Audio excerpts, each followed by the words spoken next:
Assalamualaikum warahmatullahi wabarakatuh.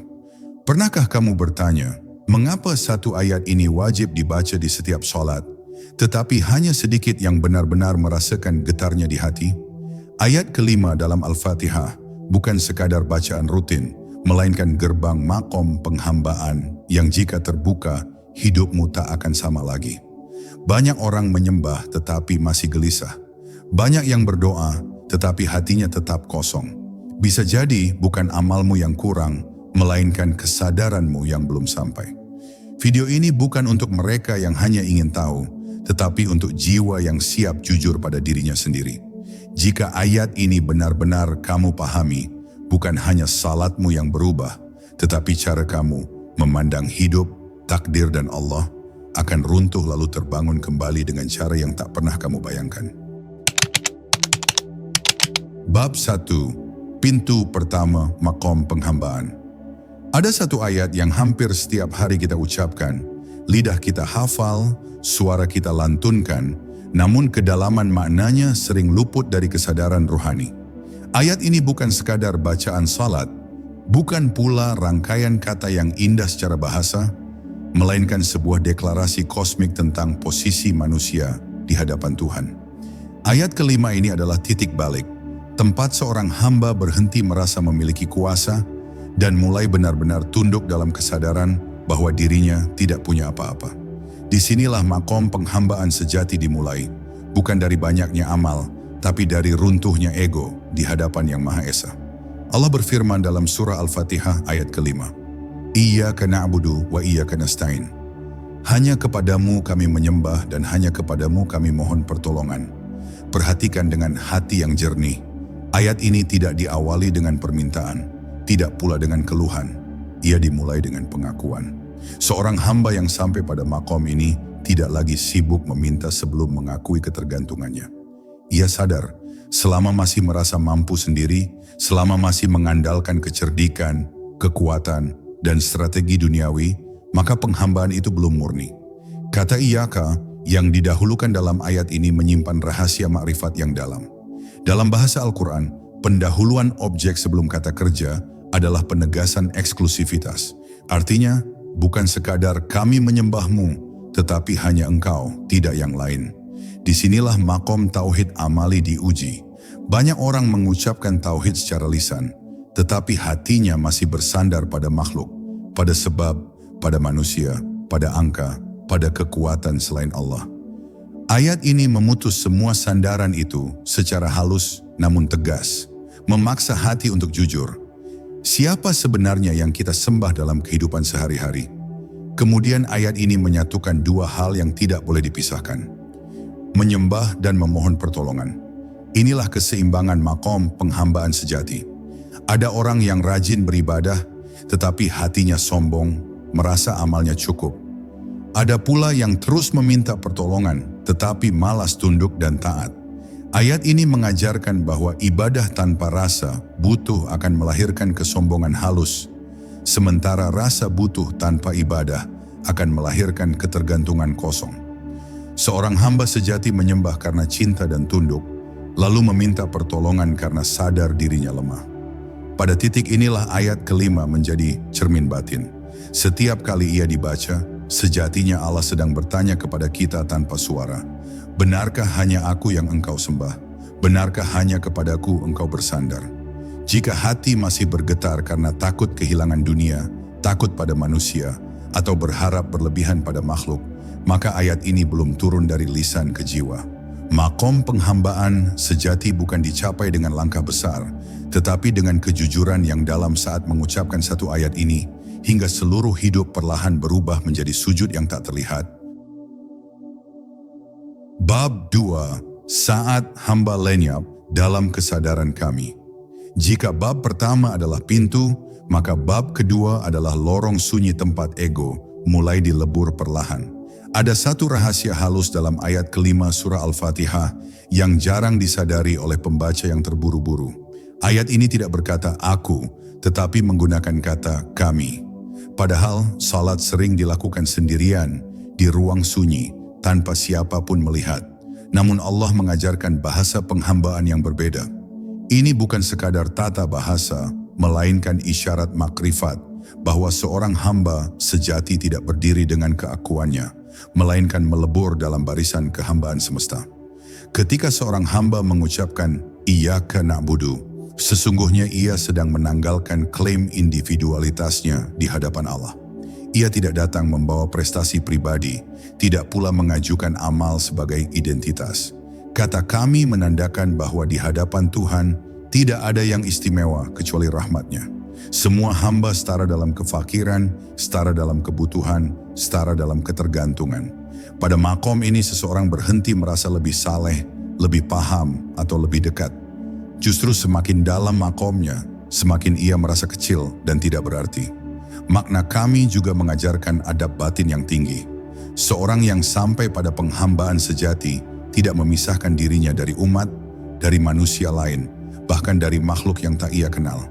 Doanya tidak lagi egois, ibadahnya tidak lagi sempit. Ia sadar bahwa dirinya hanyalah satu titik kecil dalam hamparan kehendak Allah yang luas. Maka ketika ia menyembah, ia seolah membawa seluruh kelemahan manusia bersamanya. Dan ketika ia memohon pertolongan, ia menyertakan semua luka, ketakutan, dan harapan yang bergetar di bumi.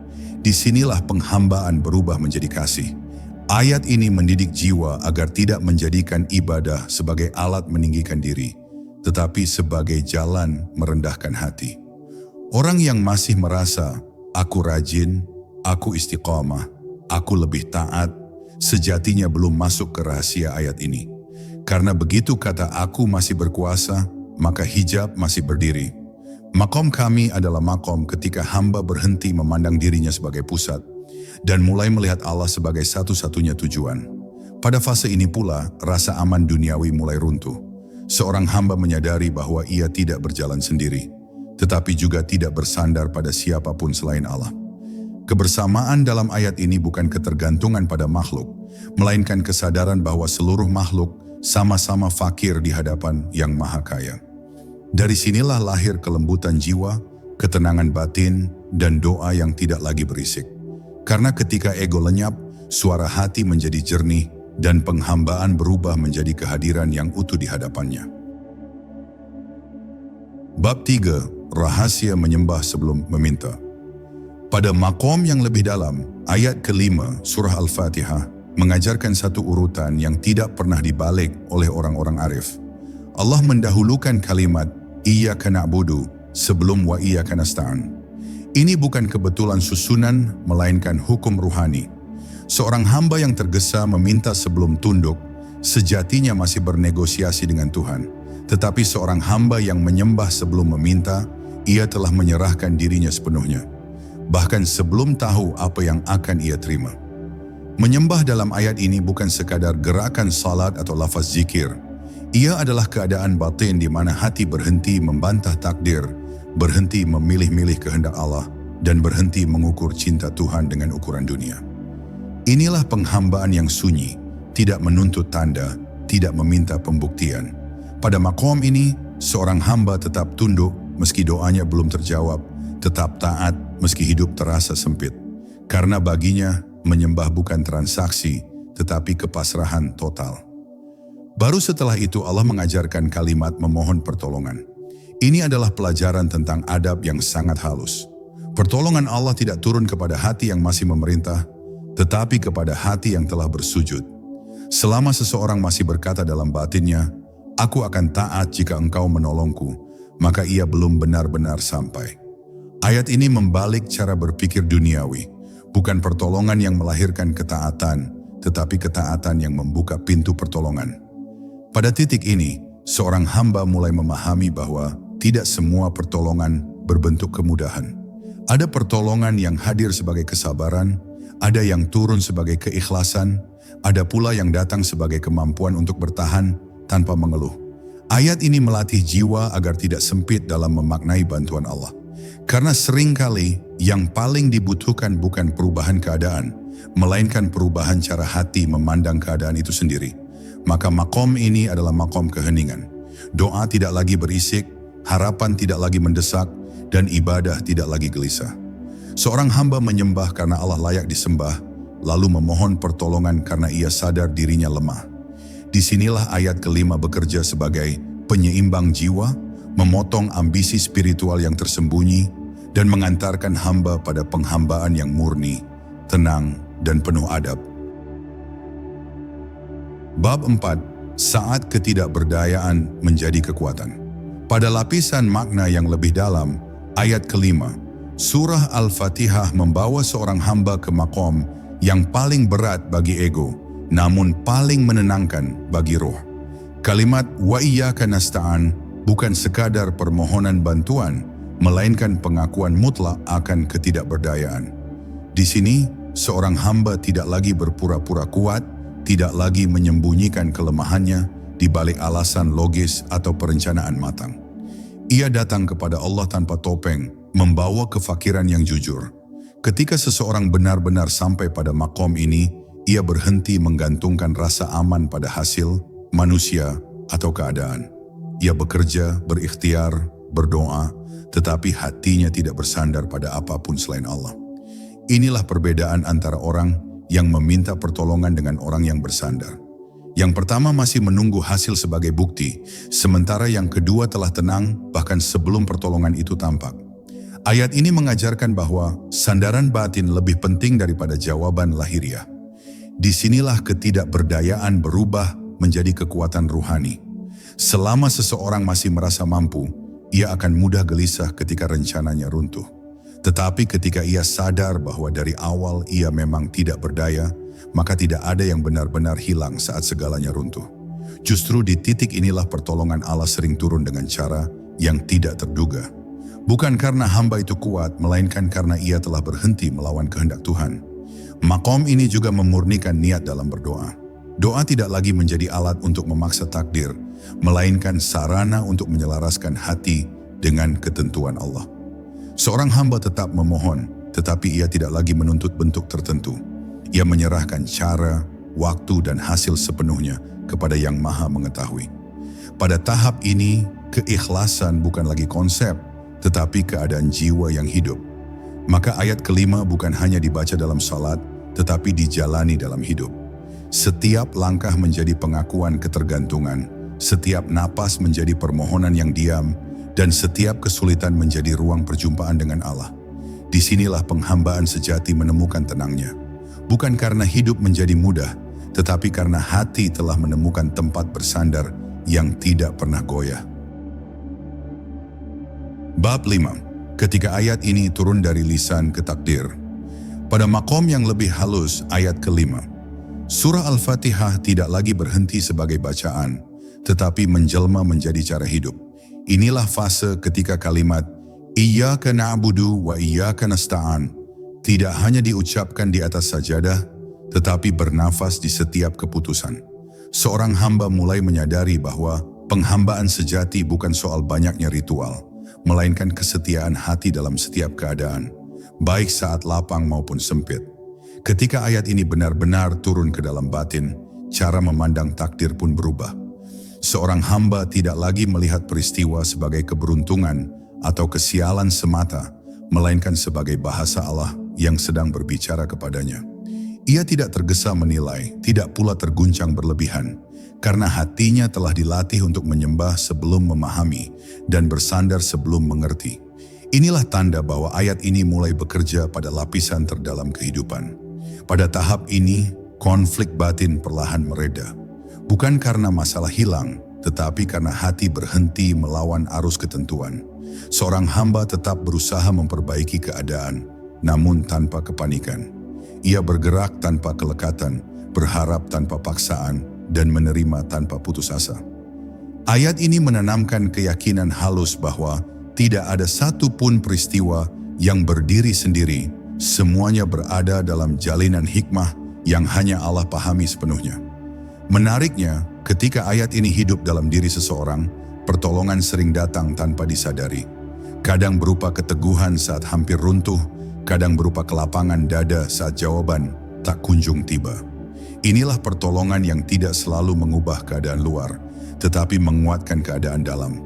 Dan justru pertolongan semacam inilah yang menjadi tanda kedekatan, karena Allah sedang menjaga hati hambanya, bukan sekadar urusannya. Maka bab ini adalah tentang peralihan besar yang sunyi, dari ibadah yang terpisah dengan kehidupan, menuju penghambaan yang menyatu dengan takdir.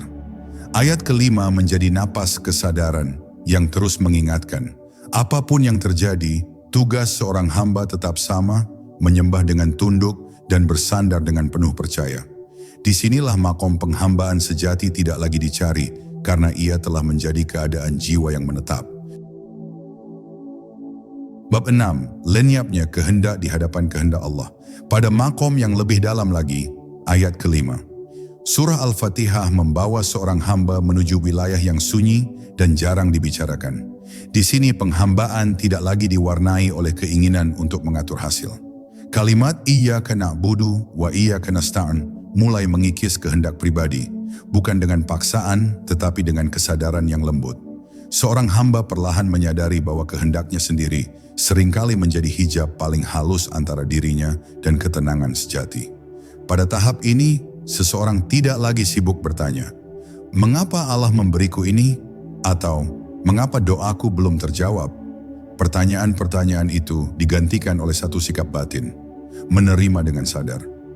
Bukan pasrah yang kosong, tetapi pasrah yang hidup. Ia tetap bergerak, tetap berusaha, namun hatinya tidak memaksa arah. Karena ia telah belajar bahwa kehendak Allah selalu bekerja, bahkan ketika kehendak manusia runtuh. Inilah makom ketika seorang hamba berhenti berdebat dengan kenyataan. Bukan karena ia tidak merasakan sakit atau kecewa, tetapi karena ia tidak lagi menjadikan perasaan itu sebagai hakim. Ayat ini mengajarkan bahwa menyembah Allah berarti mengizinkan Allah mengatur hidup, bukan hanya mengatur ibadah. Dan memohon pertolongan berarti rela dibimbing, meski jalannya tidak selalu sesuai harapan. Ketika kehendak pribadi mulai melemah, ruang batin menjadi lapang. Banyak kegelisahan ternyata lahir bukan dari takdir, melainkan dari penolakan terhadap takdir. Disinilah ayat kelima bekerja seperti cahaya lembut yang menyinari sudut-sudut gelap jiwa. Hamba yang sampai pada makom ini tidak lagi mudah tersinggung oleh keadaan, karena ia tahu siapa yang sedang bekerja di balik semua peristiwa. Maka bab ini adalah tentang lenyapnya pusat kendali palsu dalam diri manusia.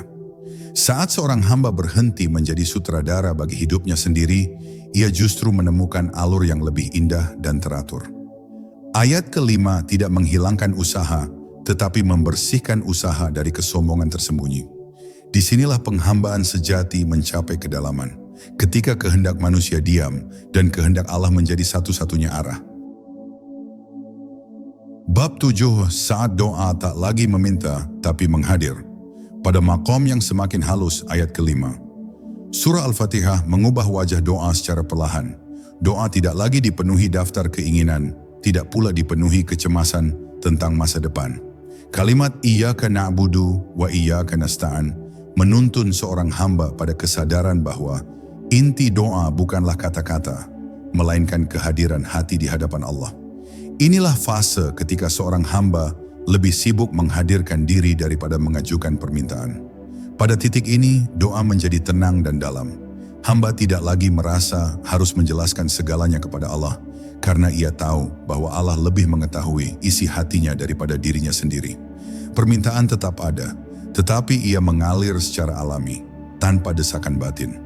Bahkan terkadang, diam menjadi doa yang paling jujur, karena dalam diam itulah hati sepenuhnya bersandar, tanpa mencoba mengendalikan hasil. Makom ini melahirkan rasa cukup yang aneh namun menenangkan. Seorang hamba tetap berharap, tetapi tidak dikejar oleh harapan. Ia tetap menunggu, tetapi tidak dikejar oleh kecemasan. Ayat kelima telah menanamkan keyakinan bahwa pertolongan Allah tidak selalu datang dalam bentuk yang diminta, tetapi selalu datang dalam bentuk yang dibutuhkan. Kesadaran inilah yang membuat hati tidak mudah goyah. Disinilah doa berubah menjadi perjumpaan. Setiap kali ayat ini diucapkan, hamba tidak lagi merasa jauh atau sendirian. Ia merasa sedang berdiri di hadapan Allah dengan segala keterbatasannya. Tidak ada kepura-puraan, tidak ada kepentingan tersembunyi. Hanya ada hubungan yang jujur antara yang menyembah dan yang disembah. Dan hubungan inilah yang menjadi sumber ketenangan sejati.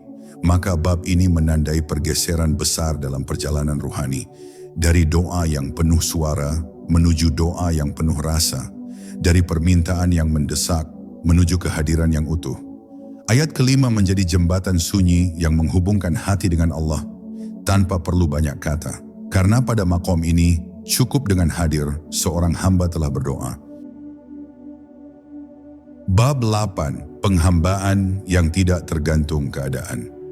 Pada makom yang lebih matang, ayat kelima, surah Al-Fatihah melahirkan jenis penghambaan yang tidak lagi bergantung pada suasana hati, kondisi hidup, atau hasil yang tampak. Kalimat Iyyaka na'budu wa iyyaka nasta'in menjadi ikrar batin yang tetap berdiri, baik saat lapang maupun saat sempit. Disinilah kualitas penghambaan diuji, bukan ketika segalanya mudah, tetapi ketika realitas tidak sesuai harapan. Seorang hamba yang sampai pada makom ini tidak lagi menjadikan nikmat sebagai alasan bersyukur dan musibah sebagai alasan meragukan kasih Allah. Ia menyembah bukan karena diberi dan bersandar bukan karena dibantu. Ia menyembah karena Allah memang layak disembah dan bersandar karena selain Allah tidak ada tempat bergantung. Kesadaran ini membuat ibadahnya stabil, tidak naik turun mengikuti keadaan. Ayat ini juga membentuk keteguhan batin yang jarang terlihat dari luar. Hamba tetap tenang meski diuji berulang kali, bukan karena hatinya beku, tetapi karena ia telah menemukan makna di balik ujian itu sendiri. Ia tidak lagi bertanya kapan ujian berakhir, melainkan apa yang sedang Allah ajarkan melalui keadaan ini. Pada titik ini, penderitaan tidak lagi mematahkan, tetapi justru memurnikan. Penghambaan yang tidak tergantung keadaan melahirkan keikhlasan yang dalam. Seorang hamba tidak lagi menghitung balasan duniawi dari ibadahnya. Ia tidak kecewa ketika doanya tertunda dan tidak berlebihan ketika doanya dikabulkan. Semua diterima sebagai bagian dari tarbiyah ilahi. Ayat kelima telah mengajarinya untuk melihat Allah, bukan hasil. Maka bab ini adalah tentang kemerdekaan batin. Hamba tidak lagi diperbudak oleh situasi, perasaan, atau ekspektasi. Ia berdiri di atas satu pijakan yang kokoh, penghambaan murni dan sandaran total kepada Allah. Disinilah ayat kelima menjadi kekuatan yang senyap namun teguh, menjaga hati tetap lurus di tengah perubahan dunia yang tidak menentu. Bab 9. Saat Allah menjadi tujuan, bukan sarana. Pada makom yang sangat halus ayat kelima, surah Al-Fatihah menyingkap satu hijab terakhir yang sering tidak disadari oleh para pencari. Hijab itu adalah menjadikan Allah sebagai sarana, bukan sebagai tujuan. Kalimat Iyyaka na'budu wa iyyaka nasta'in membersihkan niat hingga ke lapisan terdalam, memisahkan antara penghambaan yang tulus dan penghambaan yang masih tersembunyi kepentingannya. Disinilah perjalanan ruhani menjadi jujur, karena tidak ada lagi tempat bersembunyi. Seorang hamba pada makom ini tidak lagi beribadah agar hidupnya tenang, rezekinya lancar, atau urusannya mudah. Bukan karena hal-hal itu tidak penting, tetapi karena pusat orientasinya telah berpindah. Allah tidak lagi didekati untuk mendapatkan sesuatu, melainkan didekati karena Dia adalah Allah. Dan ketika orientasi ini lurus, ketenangan justru datang tanpa dicari, kemudahan hadir tanpa dikejar. Ayat ini mengajarkan bahwa memohon pertolongan bukan berarti menjadikan Allah sebagai alat pemenuhan keinginan. Memohon pertolongan adalah pengakuan bahwa tanpa Allah segala sesuatu hampa makna. Pada makom ini, seorang hamba lebih takut kehilangan adab daripada kehilangan nikmat. Ia lebih khawatir hatinya berpaling daripada dunianya runtuh, karena ia telah merasakan bahwa kedekatan dengan Allah adalah anugerah terbesar. Di titik ini pula, ibadah menjadi ringan namun dalam. Tidak ada lagi paksaan dari luar, karena dorongan datang dari dalam. Seorang hamba menyembah dengan tenang, berdoa dengan lembut, dan menjalani hidup dengan rasa cukup. Ia tidak lagi sibuk membandingkan dirinya dengan orang lain, karena perjalanannya telah beralih dari pencapaian menuju kehadiran. Maka bab ini adalah tentang lurusnya niat di puncak perjalanan.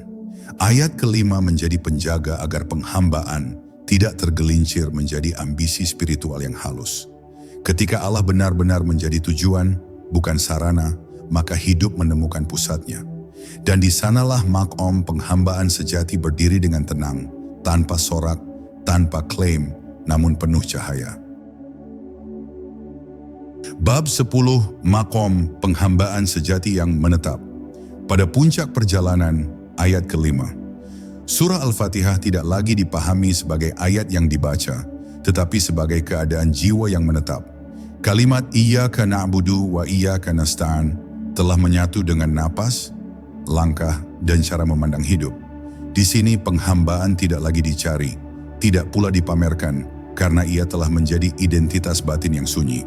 Seorang hamba hidup dalam kesadaran bahwa setiap detik adalah ruang ibadah dan setiap keadaan adalah ladang bersandar kepada Allah.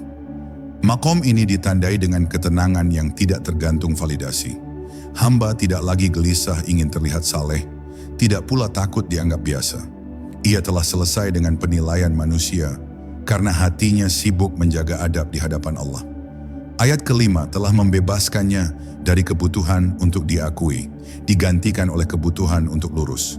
Dan kelurusan inilah yang membuat hidup terasa ringan, meski beban tetap ada. Pada tahap ini, reaksi batin terhadap takdir berubah sepenuhnya. Ketika diberi, ia tidak larut. Ketika diambil, ia tidak runtuh. Bukan karena hatinya kosong, tetapi karena ia telah penuh dengan sandaran yang benar. Pertolongan Allah tidak selalu terlihat sebagai perubahan keadaan, tetapi selalu hadir sebagai penjagaan hati. Dan penjagaan inilah yang membuat seorang hamba tetap utuh di tengah ujian yang silih berganti. Ayat ke-5 juga melahirkan kearifan yang lembut. Seorang hamba tidak merasa perlu menggurui, tidak pula tergesa menilai. Ia berbicara seperlunya, diam selebihnya. Karena ia tahu bahwa penghambaan sejati tidak perlu dibuktikan, cukup dijalani. Cahaya dari makom ini tidak menyilaukan, tetapi menenangkan siapapun yang mendekat.